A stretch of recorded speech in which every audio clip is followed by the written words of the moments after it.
A neighborhood in Shanghai wasn't just getting an upgrade, it was being reborn into a digital haven that's changing how people live, work, and connect. Imagine stepping out your door and having everything you need, grocery stores, clinics, community events, all accessible in 15 minutes, thanks to technology that actually puts people first. This isn't some sci-fi fantasy, it's the reality of Shanghai's digital home initiative, and it's blowing minds across the city. Back in 2012, Shanghai started testing smart communities. But let's be real, those early versions were more about fancy gadgets than real people. They focused on building platforms and hardware, but barely touched the daily struggles of residents. Elderly folks struggled with apps, families couldn't get quick help when they needed it, and the whole thing felt disconnected from what actually makes a neighborhood feel like home. By 2015, there were 50 pilot projects, and later over 5,000, but the problem remained, technology was leading, not serving. Then in 2021, everything shifted. The city launched a new plan, one that didn't just talk about smart but screamed human-centered. This wasn't just a name change, it was a complete mindset shift. They called it Digital Home. And the goal was simple: use tech to solve real problems, make life easier for everyone, and build a community where no one gets left behind, especially seniors and people with disabilities. Here's where the magic happens. Instead of forcing residents to adapt to technology, they built technology around residents.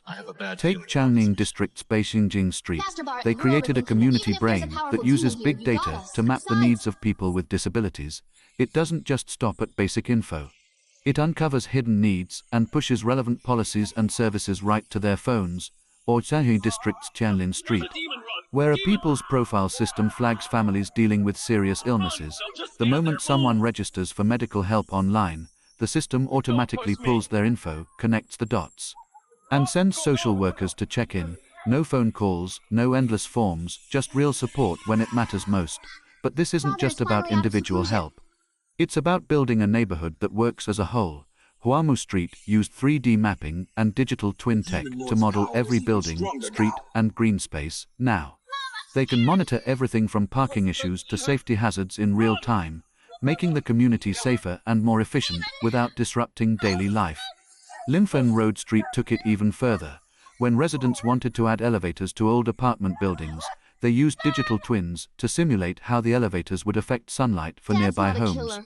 No more arguments, no more guesswork. Just clear data that helped everyone agree. The secret sauce, it's not just the fancy tech, it's the way the city brought everyone to the table. They formed a task force with over 10 government departments, health, education, transportation, you name it, working hand in hand with tech companies and local governments. This wasn't a top-down mandate. It was a collaboration. They even launched a call for proposals program, letting communities and businesses pitch their best ideas. In 2023, 15 whole community projects and 59 featured projects made the cut, including the D-Live Digital Community 3.0 and the Linfen Road Digital Home Initiative. These projects aren't just checking boxes, they're recreating moments that matter. Imagine a senior who can order groceries online and pick them up in 10 minutes.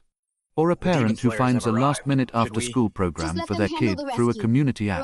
Think about a person with a disability who gets personalized support without having to beg for it. Or neighbors connecting over a community event they found through a digital notice board.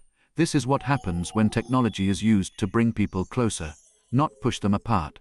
But here's the kicker, it's not perfect. Building these digital homes meant breaking down silos, combining data, services, and departments that had never worked together before.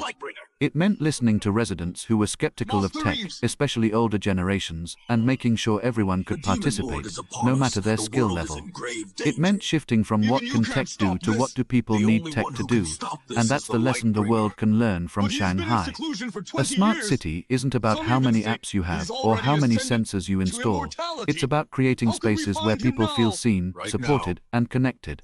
It's about using technology to make life simpler, more convenient, and more human. Today, Shanghai's Digital Home Initiative is more than a project, it's a promise. A promise that technology should serve everyone, that communities should be inclusive, and that home is more than a place, it's a feeling, as more neighborhoods join in. One thing is clear, this isn't just a trend in Shanghai, it's a blueprint for how cities everywhere can use tech to build better lives for the people who live in them. So the next time you hear about smart cities, ask yourself, who is it smart for? In Shanghai, the answer is simple, everyone, and that's a story worth sharing.